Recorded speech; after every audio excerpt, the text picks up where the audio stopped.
Story की शुरुआत एक खौफनाक सी मंजर से होती है। 10,000 रेसेस के युद्ध में काउंटलेस डीमन अर्थ पर उतरे। युद्ध के प्रारंभिक चरण में सुपरनेचुरल एबिलिटी यूजर जागृत व्यक्ति की संख्या बहुत कम थी। पर्याप्त लड़ाकू न होने के कारण स्थिति जल्द ही बिगड़ने लगी। फायर आर्म्स और न्यूक्लियर वेपन पर निर्भर होकर मानवता ने बड़ी मुश्किल से 10 डिफेंस लाइन बनाने में कामयाबी हासिल की तथा 10,000 रेसेस के हमले से बचने के लिए कठिन संघर्ष करती रही। एक दशक से अधिक समय में मानवता की 2 डिफेंस लाइन ध्वस्त हो गई और मानव जाति में इससे बहुत बड़ा गहरा प्रभाव पड़ा। इस विकट परिस्थिति में मानवता के पास 10,000 रेसेस के विरुद्ध अपने मृत्यु तक लड़ने के अलावा कोई विकल्प नहीं था। ये अनुमान लगाया गया कि 10,000 रेसेस के खिलाफ में अकेले ईस्टर्न ह्यूमन अलायंस 10 लाख से अधिक सैन्य शक्ति खो दी। जब फायर आर्म समाप्त हो गए और साथ ही सुपर नेचुरल एबिलिटी वाले व्यक्तियों की संख्या बढ़ी और यहाँ सभी व्यक्ति सैन्य शक्ति से जुड़े, अपने होमलैंड को पुनः प्राप्त करने और ह्यूमन रेस के अस्तित्व को सुनिश्चित करने के लिए हमें लगातार युद्ध और सेना का विस्तार करना जरूरी है। इस प्रकार 10,000 रेसेस के खिलाफ 10 साल बाद हुआंगू देश के इतिहास में सबसे बड़े पैमाने पर सैन्य भर्ती हुई।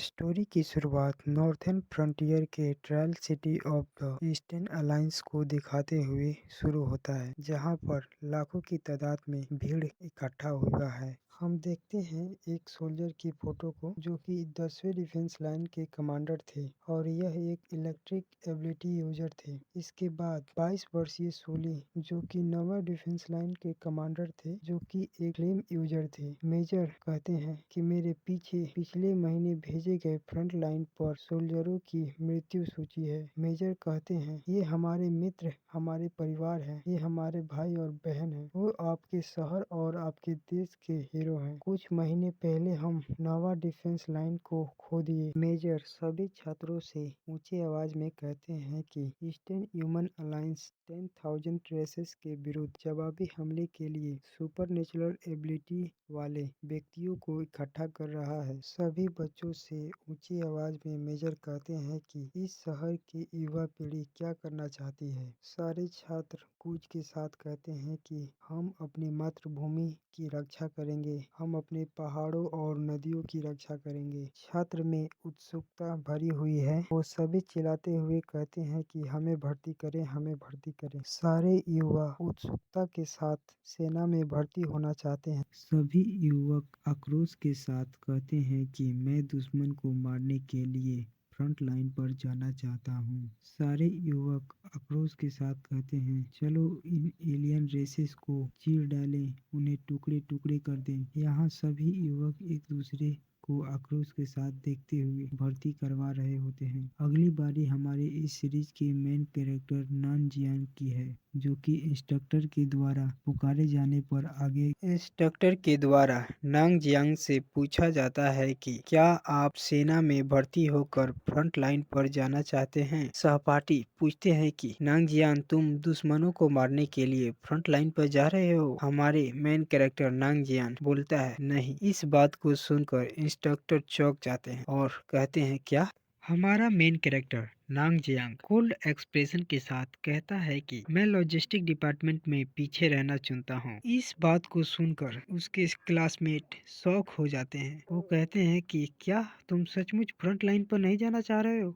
क्लासमेट कहते हैं कि लॉजिस्टिक डिपार्टमेंट पीछे रहने वाले बुजुर्ग महिलाएं और बच्चों के लिए है, क्या यह कायरता नहीं है। इंस्ट्रक्टर कहते हैं उफ, कितनी शर्म की बात है कि वो हमारे स्कूल से ही है। इंस्ट्रक्टर नांग जियांग से कहते हैं कि आपका स्वास्थ्य अच्छा है और आपका ग्रेड भी। ऐसे समय में जब हमारे देश का अस्तित्व दांव पर है, आप पीछे हटने के फैसला क्यों कर रहे हैं। इंस्ट्रक्टर कहते हैं क्या तुम भूल गए जब 10,000 रेसेस ने हमारे लोगों को कत्लेआम किया था। नांग जियांग कहता है कि मैं कभी नहीं भूला, लेकिन मैं अपना चुनाव कर लिया हूँ। फिर क्लासमेट कहते हैं कि तुम वही नांग जियांग हो जो बीच टाइड के समय लोगों को बचाने के लिए गए थे। क्लासमेट को नांग जियांग कहता है कि शांत हो जाओ। मेजर कहते हैं कि भर्ती अनिवार्य नहीं है, यह एक व्यक्तिगत इच्छा है। मेजर कहते हैं कि आप पीछे रहना चुन सकते हैं। फिर मेजर कहता है कि इतनी अच्छी ग्रेड कितनी बर्बादी है। फिर से मेजर कहते हैं कि अपना फॉर्म ले लो और यहाँ से चले जाओ। चारों तरफ आवाज उठती है कि छी कायर, तुम्हारे शहर में तुम्हारे जैसा कोई कैसे हो सकता है, यहाँ से चले जाओ। हमारे मेन कैरेक्टर की बहुत मजाक उड़ाया जाता है। क्लासमेट कहते हैं कि तुम जैसे लोगों के कारण मानवता संकट में है। नांग जियांग कहता है कि एक बार अगर तुम फ्रंट लाइन पर चले जाओ, कितनी देर तक जिंदा रह पाओगे ये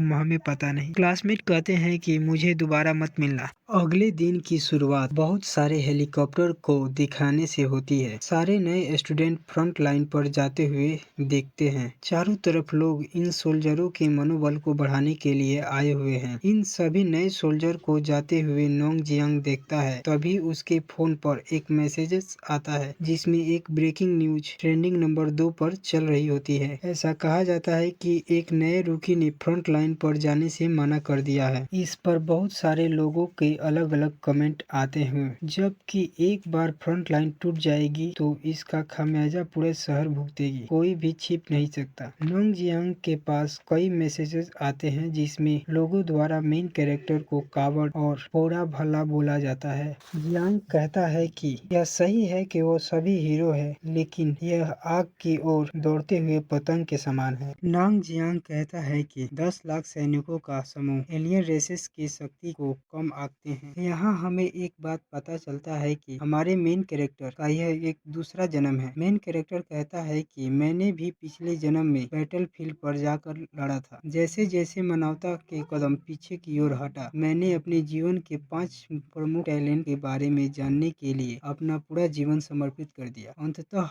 अपने भीतर 5 प्रकार के प्रतिभा वाले वृक्ष को रोप दिया। यदि इन 5 प्रतिभाओं को एक तालमेल के साथ मिलाया जाए तो युद्ध का रुख मोड़ा जा सकता है। मुझे इसको उपयोग में लेने से पहले इनके बारे में अच्छे से जानना होगा और मैं 10,000 रेसेस के सबसे शक्तिशाली प्राणियों के हाथों से मारा गया। मैं इसे स्वीकार नहीं कर सकता था। काश मैं अपनी टैलेंट को अपग्रेड कर पाता तो मैं अपनी रक्षा कर सकता था। इंसानियत शायद मेरे जुनून या भाग्य से प्रेरित होकर मेरा पुनर्जन्म हुआ। मैंने अपने भीतर जो प्रतिभा के वृक्ष रोपा था वो पूरी तरह से मेरे साथ वापस आ गया। स्टोरी की शुरुआत वहीं से होती है जहां हमारे मेन कैरेक्टर ने अपने 5 मेजर टैलेंट के बारे में बताता है, जिसमें से पहला टैलेंट बीस्ट टेमिंग टैलेंट है जो मल्टीपल बीस्टों को कंट्रोल करने की अनुमति देता है। दूसरा टैलेंट एलिमेंटल टैलेंट है जिसमें फायर, वाटर और लाइटिंग, वुड आदि आते हैं। तीसरा असुरा टैलेंट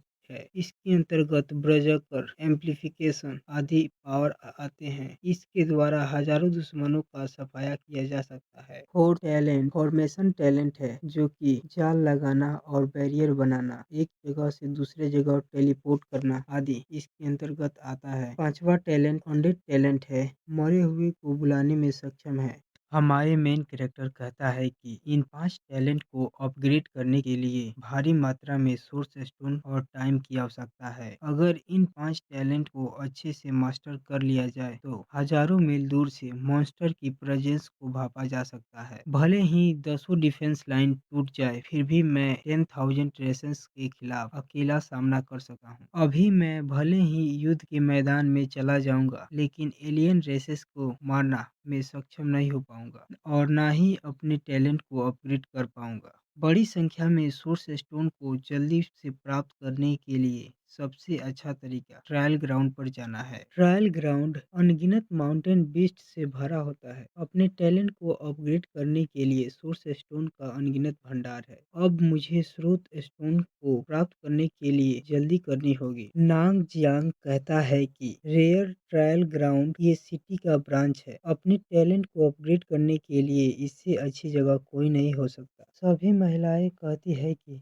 किसने सोचा होगा कि 10,000 रेसेस के युद्ध में प्रथम वर्ष के दौरान सुपरनेचुरल व्यक्तियों के प्रशिक्षण के लिए बनाया गया वह आज भी काम आएगा। कुछ महिलाएं कहती है कि सभी बच्चे चले गए हैं और अब कोई प्रशिक्षण के लिए ट्रायल ग्राउंड में नहीं आता है। यहाँ की महिलाएं माउंटेन बीस्ट को राशन में बदलकर फ्रंट लाइन पर भेजने का कार्य करती है। इसके साथ ही देश के लिए योगदान भी दे रही है। हम देखते हैं कि मॉन्स्टर के मीट को पैक किया जा रहा है। प्रशिक्षण स्थल के हम चीफ को देखते हैं जो आंटी वांग से कहती है सावधान रहें कहीं आपको चोट ना पहुंचे। आंटी वांग कहती है लियो बेटा कोई बात नहीं, मुझे बस फ्रंट लाइन के लिए सामान पहुंचाने की चिंता है। आंटी वांग कहती है कि यह शर्म की बात है कि हम एक तलवार भी नहीं उठा पा रहे हैं, हमें मॉन्स्टर को एक एक कर कर काटना पड़ रहा है। लियो कहती है कि काश मैं भी मदद कर पाती। हमारे मेन कैरेक्टर कहता है कि हेलो, मैं यहाँ प्रशिक्षण स्थल पर ट्रायल के लिए आया हूँ, तुम्हारे हाथ में है या नहीं, मैं माउंटेन बीस्ट को खत्म करने में तुम्हारी मदद कर सकता हूँ।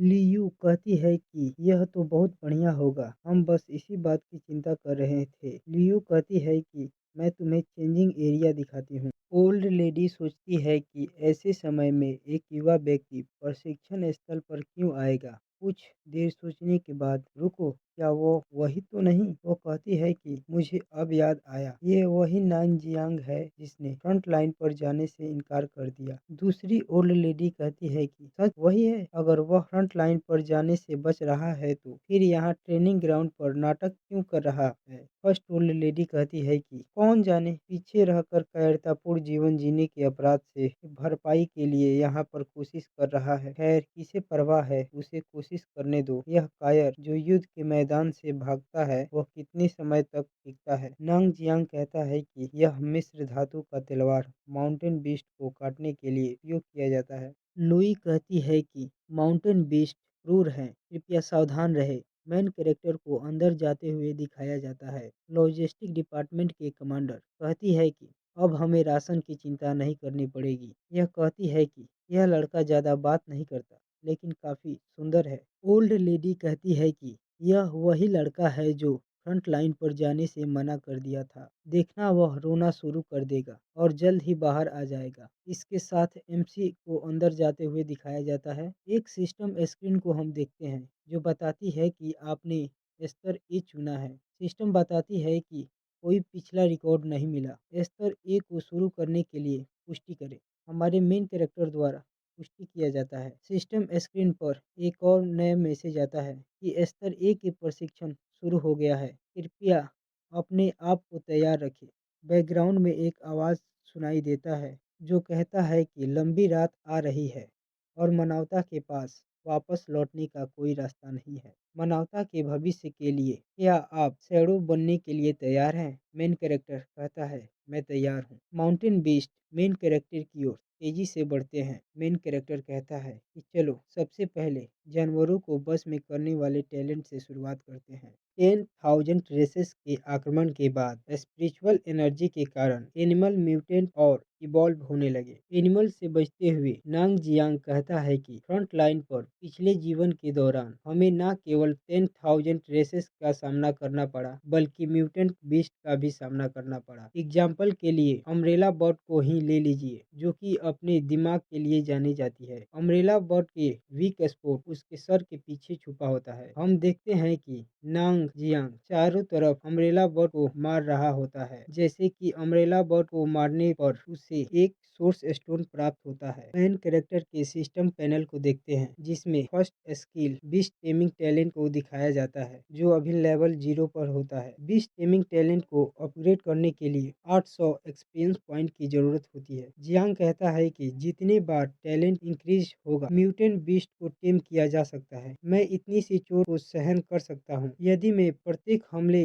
बैटल पॉइंट पर करूँ तो ये सभी जल्दी ही खत्म हो जाएंगे। ऐसे कहकर मेन कैरेक्टर तेजी से हमला करना चालू करता है और सारे अम्ब्रेला बॉट के सर को धड़ से अलग करते जाता है। फिर से सिस्टम पैनल को दिखाया जाता है जिसमें इस बार 5 नॉर्मल बीस्ट को टेम करने की अनुमति दी जाती है। हाँफते हुए कहता है कि जैसे मैंने मैंने सोचा था उससे ज्यादा कठिन है। पीछे की तरफ फुकराने की आवाज आती है। इस बार सभी बर्ड का लीडर अम्ब्रेला बर्ड एम्परर आता है। नांग जियांग कहता है कि अभी मेरी फिजिकल कंडीशन को देखते हुए इसे मारना कठिन नहीं होगा। बर्ड लीडर नांग जियांग को पीछे से एक टक्कर मारता है जिससे दूर कूद कर बच जाता है और कहता है कि मैं इसको सीधा सामना नहीं कर सकता, मुझे इसके वाइटल पॉइंट पर अटैक करना होगा। मेरी ड्यूरेबिलिटी मेरे पिछली लाइफ की तुलना में अधिक बढ़ गई है। पूरी ताकत के साथ मॉन्स्टर की ओर बढ़ जाता है। आंटी वांग और आंटी ली कहती है कि लंच ब्रेक का समय हो गया है। पीछे से आवाज आता है कि आंटी वांग, आंटी लू, आप कैफेटेरिया क्यों नहीं जा रही हैं? क्या आप यहीं खाना खाने वाली हैं? आंटी वांग कहती है कि इसकी चिंता मत करो लियू, आज मैं देखना चाहती हूँ कि कितनी देर तक नाटक जारी रख पाता है। मुझे यकीन है कि वह जल्द ही भाग जाएगा। हम मॉन्स्टर द्वारा फ्रंट लाइन से पुश बैक करके एयर डिफेंस लाइन पर आ गए हैं। हमारे शहर का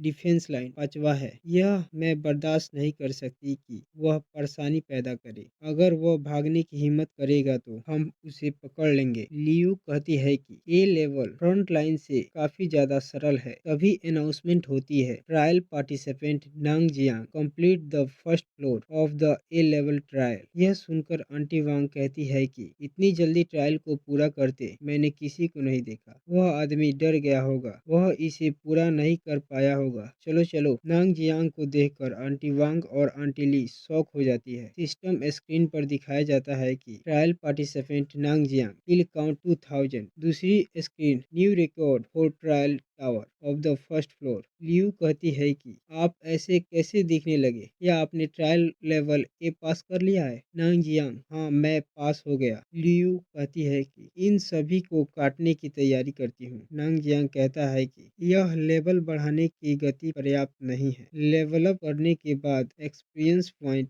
की रिक्वायरमेंट डबल हो जाती है। सिस्टम स्क्रीन को दिखाया जाता है जिसमें टेम होने वाले बीस्ट की संख्या 2000 होता है। बीस्ट टेमिंग स्किल अब लेवल 2 पर जा चुका होता है। नांग जियांग कहता है कि ऐसा लगता है कि ट्रायल टावर की first floor beast taming talent को और लेवल अप कराने के लिए पर्याप्त नहीं होगा। हमारा अगला आक्रामक दौर शुरू होने वाला है। लेवल 7 के super ability holder son of thunder punishment और लेवल 6 के super ability holder flame giant front line पर आ जाएंगे। 8वें डिफेंस लाइन को नष्ट होने में ज्यादा समय नहीं बचा है। मुझे अपनी तैयारियों में तेजी लानी होगी। आराम करने का कोई समय नहीं है। मुझे अब ट्रायल टावर की दूसरी मंजिल पर जाना चाहिए। ओल्ड लेडी कहती है कि मुझे उम्मीद नहीं था कि ट्रायल पास कर पाएगा, लेकिन ऐसी चोट के साथ उसे निश्चित रूप से लंबे आराम की आवश्यकता होगी। लेकिन उन्होंने सचमुच इसे पार कर लिया। आंटी वांग, मुझे आश्चर्य है कि इतनी गंभीर चोटों के बाद वह कितने दिनों तक की आराम की आवश्यकता होगी। हो सकता है कि वह खुद को विकलांग बताकर कभी वापस ना आए। आंटी ली, नांग जियांग तुम वापस आ गए। नांग जियांग, मैं ट्रायल को जारी रखने के लिए सेकेंड फ्लोर पर जाना चाहता हूँ। आंटी ली, सेकेंड फ्लोर? आप उन गंभीर चोटों के साथ? आंटी वांग, तुम क्या साबित करना चाहते हो? Lee Yu, mister Nain, second floor पर लार्ज माउंटेन बीस्ट भरे पड़े हैं। जब तक आप ठीक नहीं हो जाते आपको इंतजार करना चाहिए। जियांग थैंक्स कहता है कि यह काम अकेले ही करना पसंद करूंगा। आंटी वांग, यदि आप सचमुच इतने सक्षम हैं तो फ्रंट लाइन पर क्यों नहीं जाते? ये दिखावे करने का क्या मतलब है? लियू, यह अजीब है, ऐसा नहीं लगता कि वह मौत से डरकर पीछे हटने वाला है। सिस्टम स्क्रीन अपने सेकेंड फ्लोर का ट्रायल को स्टार्ट कर दिया है। नांग जियांग, सेकेंड फ्लोर वास्तव में फर्स्ट फ्लोर से अलग है। यहाँ अधिक दबाव महसूस हो रहा है। ऑक्स टाइगर को मारते हुए देखते हैं। पीछे से टकराव से गिरते हुए रोल कर कर दोबारा तैयार है। नानजियांग, मेरे पास कोई आकार और ताकत का कोई लाभ नहीं है। मैं सीधा वार को सह नहीं सकता मेरी चोटों के साथ। यह जानवर वास्तव में मेरा मजाक उड़ा रहे हैं, लेकिन मैं भी हार नहीं मानूंगा। नांग जियांग चूंकि लेवल 2 के म्यूटेंट बीस्ट को टेम कर सकता है, तो अपने हाथों में स्पिरिचुअल एनर्जी को जगा के बीस्ट टेमिंग टैलेंट को अवेक करता है, जिससे बीस्ट में उछाल आ जाता है, जिससे वह ऑक्स टाइगर राउंड से लग जाते हैं। नांग जियांग, अब आगे बढ़ते रहने का समय है। एक बार फिर लेवल अप होता है। 3 दिन बाद, ओल्ड लेडी, मुझे यहाँ पर मदद करो, आ रहा हूँ। ओल्ड मैन, इस मास्क को जल्दी से यहाँ से हटाओ, और यहाँ जगह नहीं है। ठीक है, आज के लिए इतना ही काफी है। टैलेंट ट्री के साथ स्क्रीन विंडो पर टेमेबल बीस्ट लेवल 6 है और म्यूटेंट बीस्ट टेमिंग लेवल 6 है। नांग जियांग कहता है कि सिर्फ 3 दिनों में 10,000 से ज्यादा बीस्ट मारे गए हैं, जो फ्रंट लाइन से कहीं ज्यादा कारीगर है। अब जबकि मेरे बीस्ट टेमिंग टैलेंट लेवल 6 पर पहुंच गई है, तो ऐसा लगता है कि मैं आज रात जंगल की ओर जा सकता हूं। मुझे एक जगह के बारे में पता है जहां से लेवल 5 के एबिलिटी यूजर भी आसानी से नहीं बच सकते। ओल्ड मैन, क्या हम आज एक और बैच को आगे बढ़ाने के लिए ओवर टाइम काम करने की आवश्यकता है? हम फ्रंट लाइन पर राशन को भेजने के लिए ओवर टाइम भी कर सकते हैं। नांग जियांग, कोई जरूरत नहीं, मुझे आज जल्द ही निकलना है। ओल्ड मैन, ओ ठीक है तो। लियू कहती है कि मिस्टर नांग, हम ट्रायल टावर के बैकलॉग में फंस गए हैं, तो आप कुछ दिन के लिए ब्रेक ले सकते हैं। हम एक आर्मर्ड व्हीकल को देखते हैं जिसमें एक सैनिक रास्ता बनाने के लिए कह रहा होता है। हमारे पास फ्रंट लाइन के घायल सोल्जर हैं जिन्हें जल्द ही इलाज की जरूरत है। नांग जियांग कहता है कि 5वां डिफेंस लाइन पर घायल सोल्जर की संख्या बढ़ती जा रही है। लोग कहते हैं, देखो रॉकेट, ऐसा लग रहा है कि हम 8वें डिफेंस लाइन से आगे की ओर जा रहे हैं। नांग जियांग कहता है कि स्थिति गंभीर है और पीछे से मदद भेजा जा रहा है। वह दिन दूर नहीं जब डिफेंस लाइन टूटेगी। सोल्जर, अरे तुमने ट्रक क्यों रोका? इस समय बहुत खतरा है। ट्रक खराब हो गया है, मुझे पता करने दो कि क्या गड़बड़ी है। गोल्डन हेयर लेडी कहती है कि चलो ट्रक को यहीं पर छोड़ दो और सुबह इसे ले जाएंगे। आसपास म्यूटेंट भेड़ियों का खतरा है। सोल्जर कहते हैं, ठीक है, मैं अपना सामान लेकर वापस आता हूँ। गोल्डन हेयर लेडी कहती है कि वो कौन था जो रात को इस समय शहर से बाहर जा रहा है? सावधान, आगे विशाल म्यूटेंट भेड़ियों का समूह है और वो बहुत खतरनाक है। बड़ी बहन, डायरेक्टर का बार बार फोन आ रहा है। फ्रंट लाइन से आए हुए सोल्जरों की इलाज के लिए हमें दवा तुरंत पहुंचाना होगा। गोल्डन हेयर वाली बंदी कहती है कि हम अपने साथी को पीछे नहीं छोड़ सकते। यह क्षेत्र विशाल म्यूटेंट भेड़ियों का अड्डा है। अगर जाइंट वुल्फ हम पर हमला करते हैं तो दावा कलेक्टिव टीम के पास नहीं पहुंचेगी। गोल्डन हेयर लेडी कहती है कि ठीक है, बहुत हो गई बातें, चलो चले।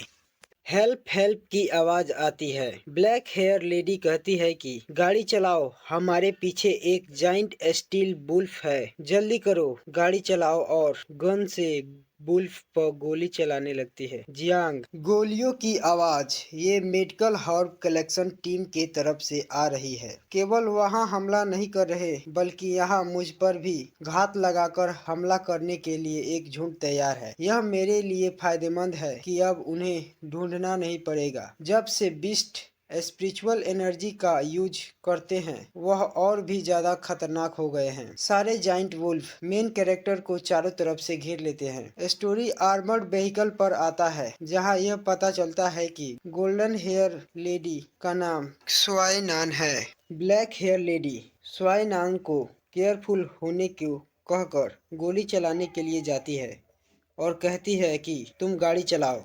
स्टोरी हमारे मेन कैरेक्टर पर शिफ्ट होता है। क्या स्टील वुल्फ का राजा यहाँ मेरी तरफ है? ऐसा लगता है कि मैं वुल्फ के झुंड को संभाल लूँ तो मेडिकल टीम को बचाया जा सकता है, जबकि स्टील वुल्फ लॉर्ड आ गया है तो हमारी लड़ाई शुरू हो जाएगी। जियांग नान अपने बीस्ट टेमिंग टैलेंट को अवेकन करता है और चारों तरफ से टैलेंट ट्री के जड़ निकलते हैं जो नॉर्मल वुल्फ को अपने बस में कर रहे होते हैं। तभी वुल्फ लॉर्ड अपने रेज मोड में जाकर एक दहाड़ लगाता है, जिसके कारण सभी फ्री हो जाते हैं। जियांग कहता है कि सबसे पहले मुझे राजा को टेम करना होगा, बाकी सारे वुल्फ खुद ही टेम हो जाएंगे। जमीन से स्पिरिचुअल एनर्जी का बना हुआ एक विशाल टैलेंट ट्री निकलता है, जिस पर हमारा मेन कैरेक्टर को खड़ा दिखाया जाता है। बीस्ट टेमिंग टैलेंट को अपने हाथ पर स्पिरिचुअल एनर्जी के तहत गैदर करके वुल्फ किंग के सिर पर एक पंच मारता है और अपना बीस्ट टेमिंग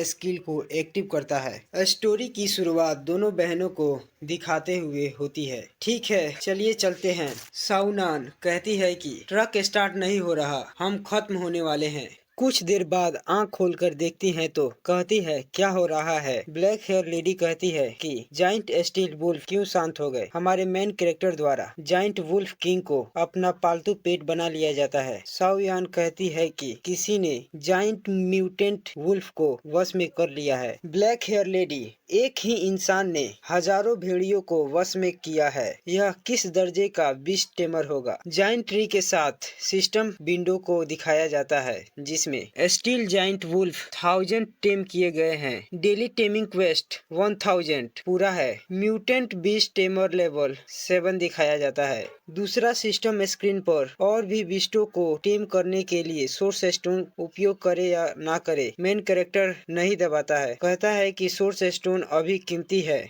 उन्हें टेम करने में बर्बाद नहीं कर सकता। मुझे उम्मीद नहीं थी कि इतना जल्दी टेम बीस्ट होगा। तुम सभी का व्यवहार अब अच्छा है। अभी यहाँ से चले जाओ, जब जरूरत होगी मैं तुम्हें बुला लूंगा। याद रखना मनुष्यों पर हमला ना करना। जियांग कहता है मुझे इन क्षेत्रों के सभी म्यूटेंट जानवरों को टेम करना होगा। ग्रैंड बैटल प्लान के लिए 10 मिलियन म्यूटेंट बीस्ट को इकट्ठा करना होगा। मैं यह उम्मीद करता हूँ कि चिकित्सा जड़ी बूटी संग्रह टीम सुरक्षित हो। बैटल के बाद जियांग अपना फोन चेक करता है तो फैक्ट्री की तरफ से एक इमरजेंसी मीटिंग का संदेश आया होता है।